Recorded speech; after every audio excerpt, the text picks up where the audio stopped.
All right, good morning, folks, and welcome to our live stream. This is our first one with Nancy and I that we're doing for the course that we've put together, and we wanted to take some time today to share with you a little bit of information about the course and what it entails. Because it's a new course, we've developed it over the last couple of years. We're really hoping to get the word out there because we see such a value in the need for this kind of a course, and so we wanted to really share a bit about it.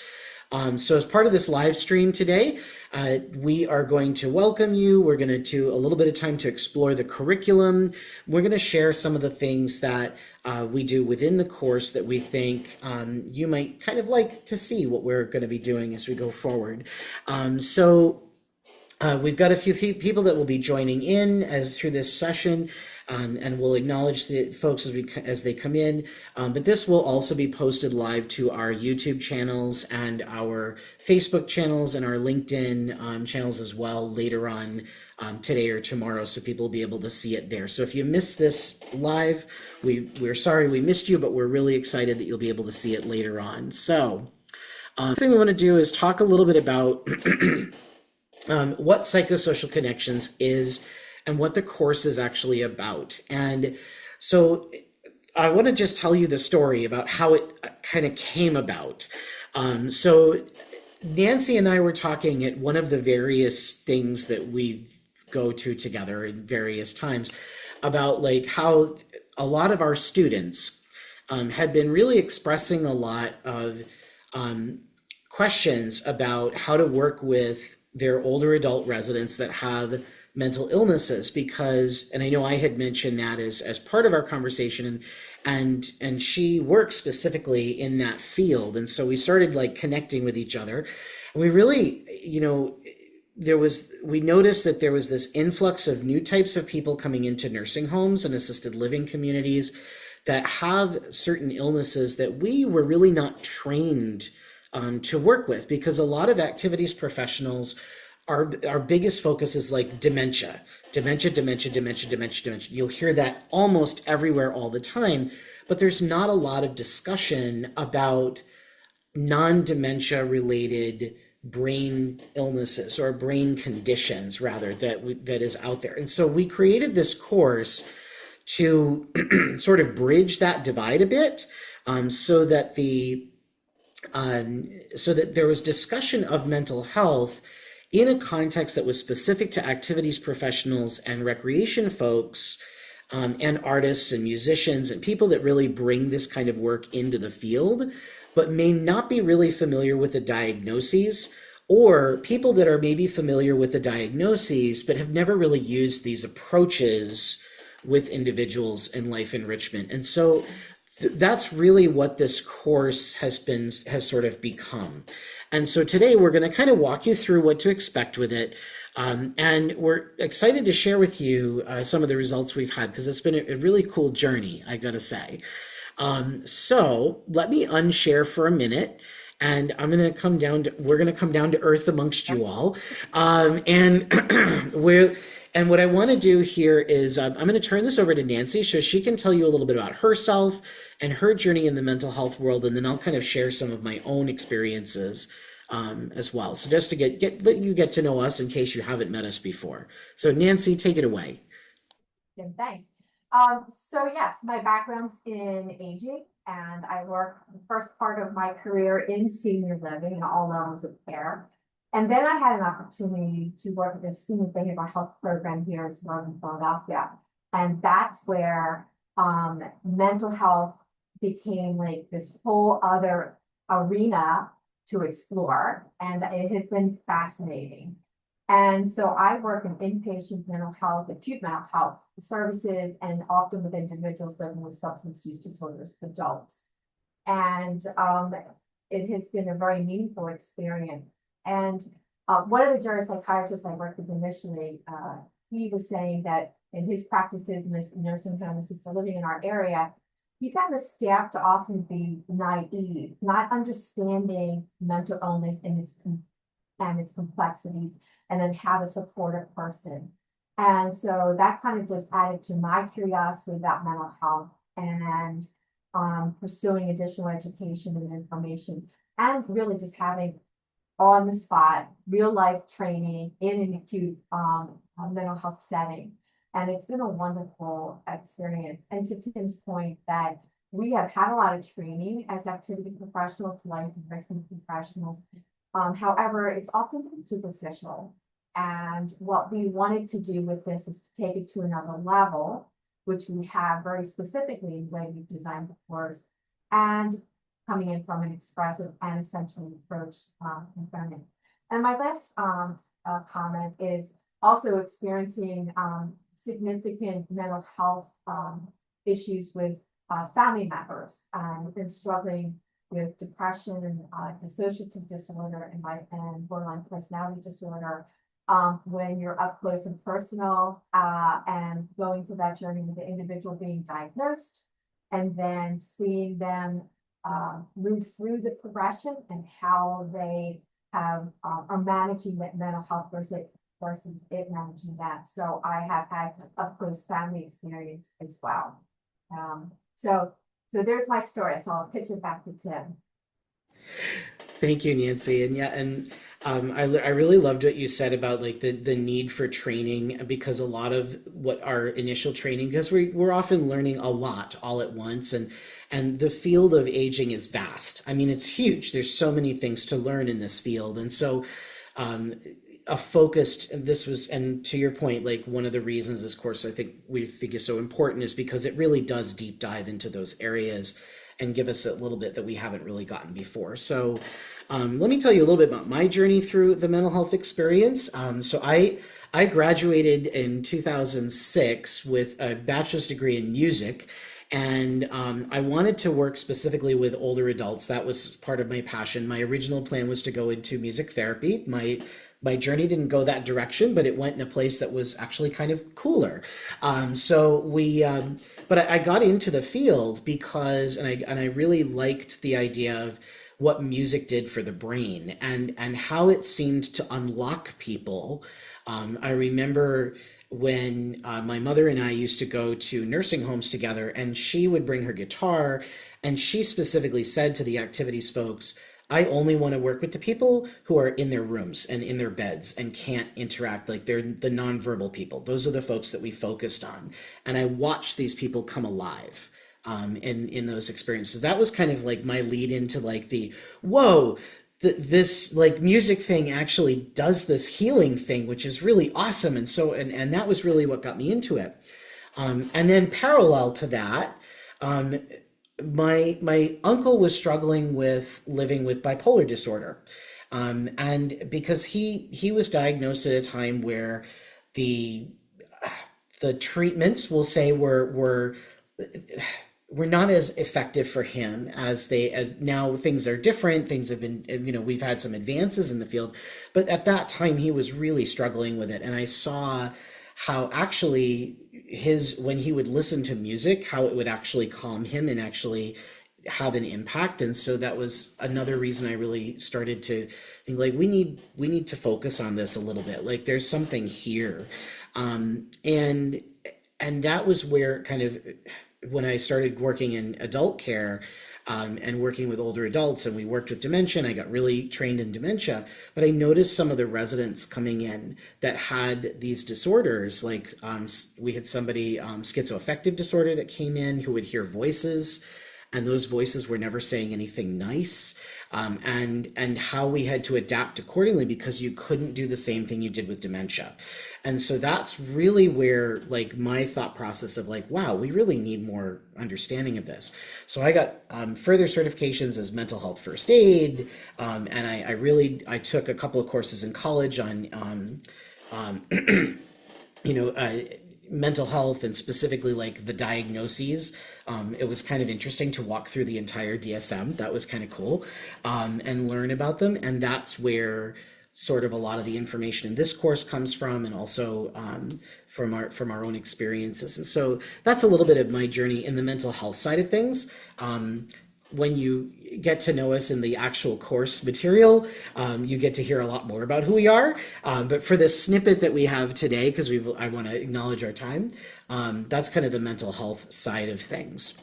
And so welcome again to you all, and we're really excited that you were able to join us. And I would love to next kind of talk a little bit about what the course will cover. If you're looking at the course and going, okay, so how deep do you actually go here? Like, because you're giving us a lot of, we're going to go deep. So how deep do you actually go? And so I'm going to turn it over to Nancy again, because she's going to go over some of the key things, and then I'm going to follow up and talk about some of the other key things. All right. So we're obviously focusing on psychosocial well-being, because that's our mandate as activity professionals in long-term care residents, for individuals to achieve their highest quality of psychosocial well-being.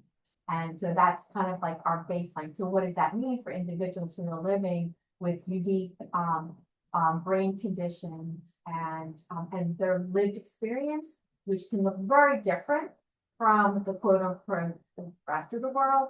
And so what we're trying to do is to normalize that conversation through understanding information. So we will explore how mental illness can affect a person's participation, their communication, their responsiveness, how they're motivated, and then relationships, right? We talk about stigma and how it shows up in individuals, and interpersonally, how it shows up in healthcare institutions and larger services and the public, and how that all can impact someone's acceptance with a mental health diagnosis, or how that becomes, the barrier and they just get stuck.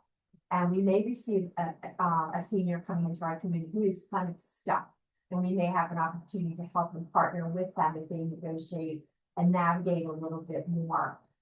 So for us, we're going to also talk about the empathy that's required, the patience that's required, and also dignity. Like, everyone deserves dignity. So those are really key components, and then how we can use our expressive and our sensory approaches to support an individual. All right, Tim. We're also going to talk about how sensory and expressive activities can support the well-being of a person with a mental illness or who's living with a mental illness. We're going to be focusing on things that are related to self-expression and routine, things that provide routines and purpose. One of the things we'll talk a lot about is how in some conditions you need to sort of desensorize the environment and provide focus for energy that is being used. And how you go about presenting those things.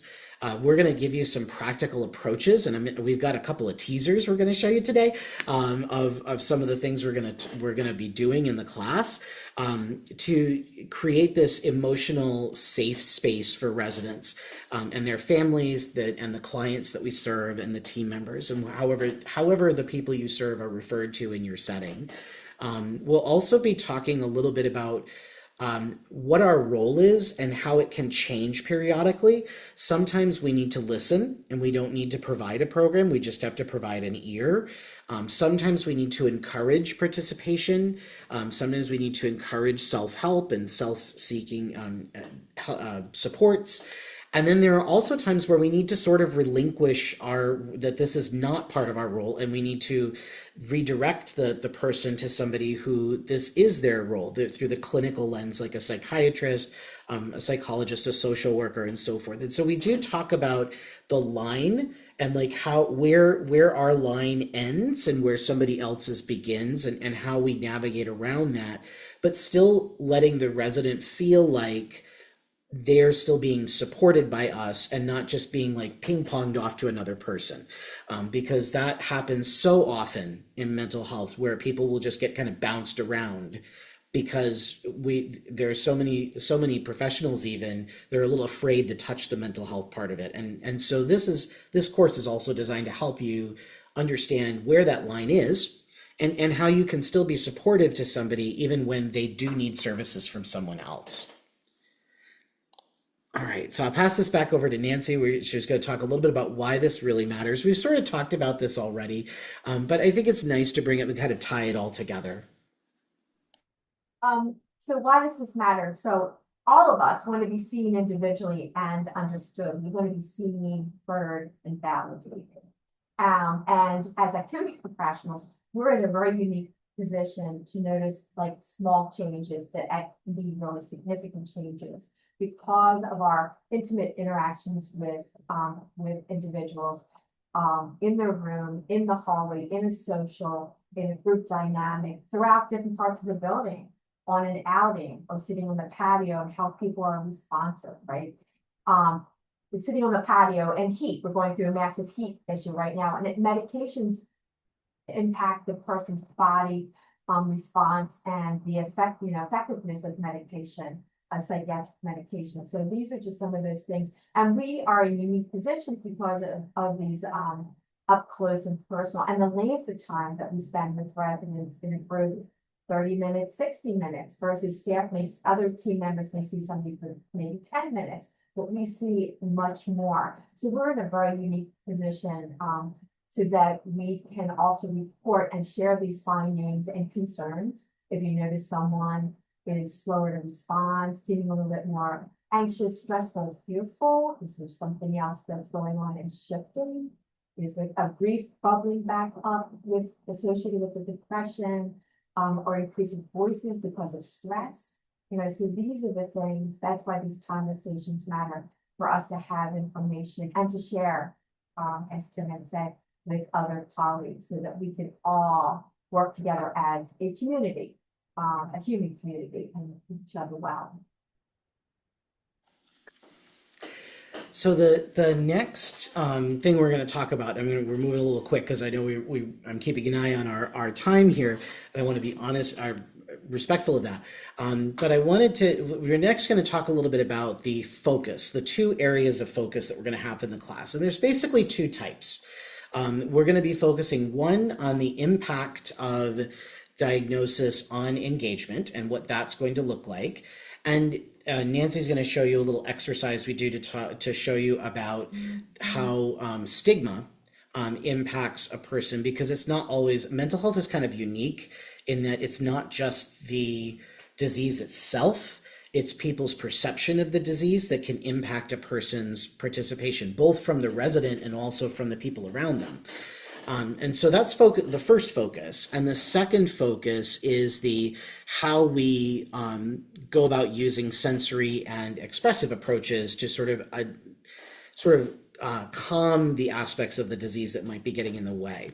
And so I'm going to turn this over to Nancy, who's going to go over some myths and facts. And so let me quickly, we have a visual for this. So I'm going to share that with you guys now. Let me just do my cute little Sherry screeny thingy. All right, and Nancy, they're all yours. Okay. Just let me know when to move. Okay, so move. All right. We are going to look at this first myth. Mental illness is a character flaw or a personal weakness. No, the truth is mental illness is a health condition. I think we have to remember that, just like we have physical conditions that we're concerned about, individuals with emphysema or diabetes, etc. And that people deserve support without blame or shame, because that's what the statement kind of spies in. All right, myth number 2. Depression, anxiety, or emotional distress are just normal parts of aging.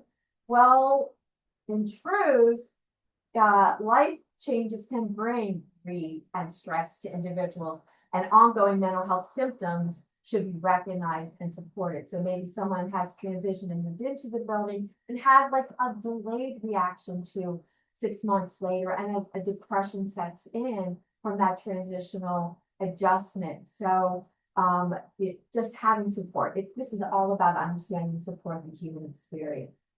All right, myth number 3 is that people living with mental illness cannot participate meaningfully. I just put the biggest buzzer on this one, like, right?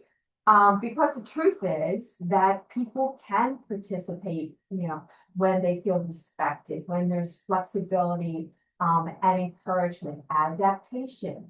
If we know as activity professionals, someone has a slowed response time, or they feel pressure to perform in activity, we can be very supportive and make the adjustments, the accommodations, so that person can, feel fully connected and that they have purpose. and we offer opportunities for creativity, because sometimes people are more expressive in a creative effort versus a lot of talking group, which we have a lot of talking groups in our programming. So we need to be mindful of that. All right, number 4. So if someone declines an activity, they're simply being difficult. Well, no. So somebody who may withdraw, or they have irritability, they may feel fearful, fatigue, low motivation, maybe signs that a person needs a different kind of invitation for support. I like the phrasing is that resistance can be something actually completely different, but we take it offensively as a leader provider, and we get offended and we don't understand, and we think someone's giving us a hard time. No, the person's having a hard time. There's the distinction. All right, and lastly, number 5. So talking about mental illness will make things worse. Actually, no, right? So the more we talk about something, we are able to take some of the fear, the misunderstanding, miscommunication out of it. And that is a powerful thing. So when people feel that I can talk about my living with depression, or living with bipolar disorder, just like someone else says, oh, I live with diabetes. We have those very normal conversations. We need to do the same thing for mental health conditions like we do for medical conditions, because that is the whole person at the end of the day. All right. All right. Thank you, Nancy, as well for that. I'm going to quickly just switch over here something on my, there we go.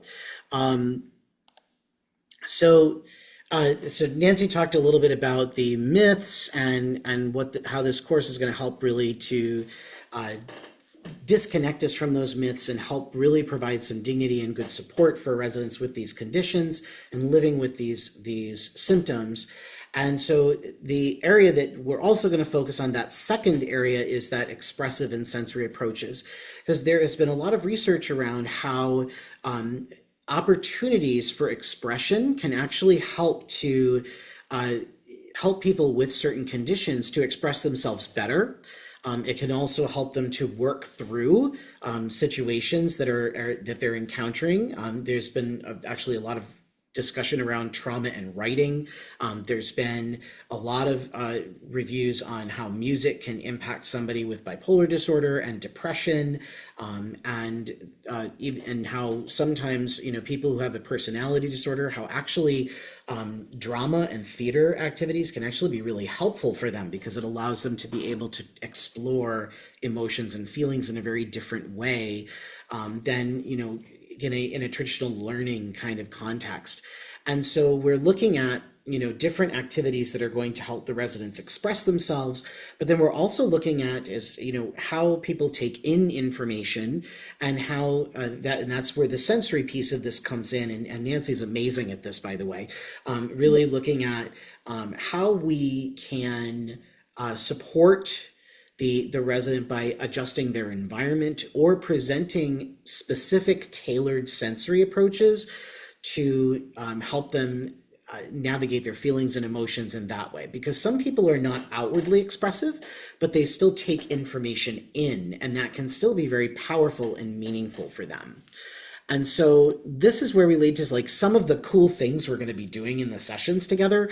One of those things is songwriting. Songwriting is a great approach for working through feelings and emotions. And one of the great ways of doing this is piggyback songs. One of my kind of hobbies things is songwriting is still, and I have these worksheets that you can use to kind of help, kind of reword certain songs, but still have sort of a melody associated with them, so it looks like real music when they're done. So there's kind of a fun way to do this, and we'll kind of go over that in the sessions, so that residents can have an exploration. And this song, "My Bonnie Lies Over the Ocean," you see on the screen, is public domain. So we do, and I'll show you how you can use those public domains, those free songs, so to speak, that in a way that is a very therapeutic approach. I'm going to unshare the screen here for a minute, because Nancy has something really cool to show you about one of the sensory things that we're going to be doing in the session. So I'm going to turn that back over to her. Okay. So, just real quick, I have a Zen garden, and it's very simple. It's in a plastic container. It's self-contained. And what we talk about when we go through this particular activity, about the different elements that you can put in here, items for people to move around, change of color, texture, the depth of objects. So that's just a little teaser of something that we will show you and the objectives of these different activities as well in the course. The next thing we wanted to talk a little bit about too was the schedule and kind of like how this course sort of runs. And we have a little visual for that too, so I'm going to quickly share that to you. So this is just a quick overview of what to expect. You join the course. Our next course starts July 30th. We're excited to have people join. We've already got a little bit of a crowd joining in on that. And basically the course is about 6 weeks long. And here's a general overview of like how it works. When you join the class, there are live sessions that we do for 5 weeks. The 6th week is actually not live. That's all done independently. It's kind of like a wrap-up week kind of thing, which we'll go over in a minute.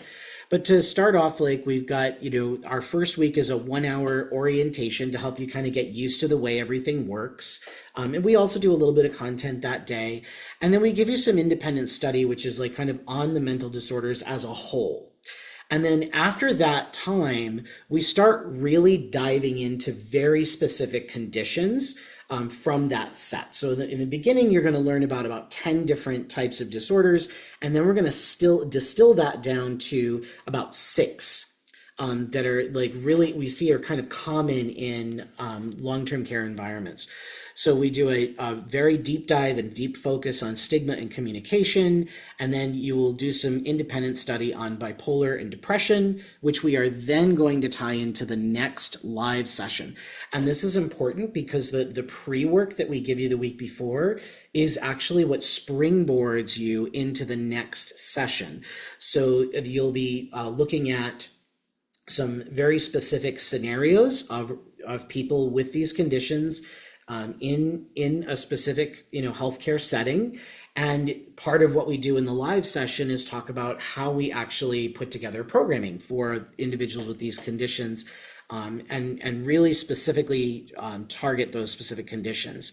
And then the following week, we do a session on trauma and anxiety. The week after that, we focus on schizophrenia and personality disorders. And then there's the final thing that you'll be doing in the class is an independent study, which basically you have another scenario that you do, which we haven't looked at through the rest of the class, that you can show how much you've learned about these different conditions and how you will develop a specific individualized program for a resident with one of these specific situations. And so that's just kind of like an overview of the course and what to expect, what the schedule is like, so that when if you join us, you know what you're getting into kind of situation and what the commitment looks like. I will share that we've had some really great feedback from students who have taken this course, and so I'm showing a few of them here. We do a course survey at the end, and that's where these are gathered from, these specific testimonials.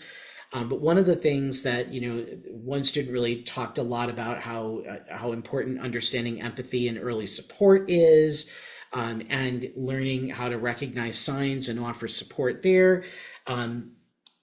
Looking at the small actions that are actually very powerful in working with people with mental conditions, and then also like feeling more equipped to benefit their clients. And these are a lot of the things that we see. And we've had CNAs take the class, we've had activities professionals take the class, we've had a social worker who's kind of come into the class. So there's, and we've had we actually are about to have somebody who's an administrator taking the class. So it's going to be kind of cool to see kind of what their experience is with it as well. So So this is where we get to this is the shameless plug, right? Of the live stream where we go into the join our class. So we have two QR codes here on the screen. This is when the next course is starting, is July 30th.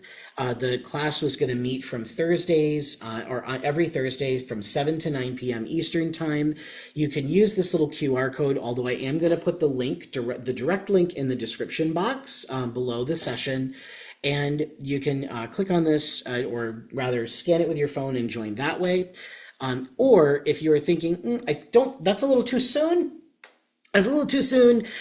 We do have another class coming up on October 13th, and if you go to this link or this QR code, that will put you on the waiting list for that class, so that once we have all of those details prepared and ready, you get first dibs on joining that class. So, and you even get a special promotion. We're excited to get this course out and running. And so this is where we kind of come to conclusions as we kind of walk through this. The course is $279. That's the actual fee for the class, and we'll be very transparent about that.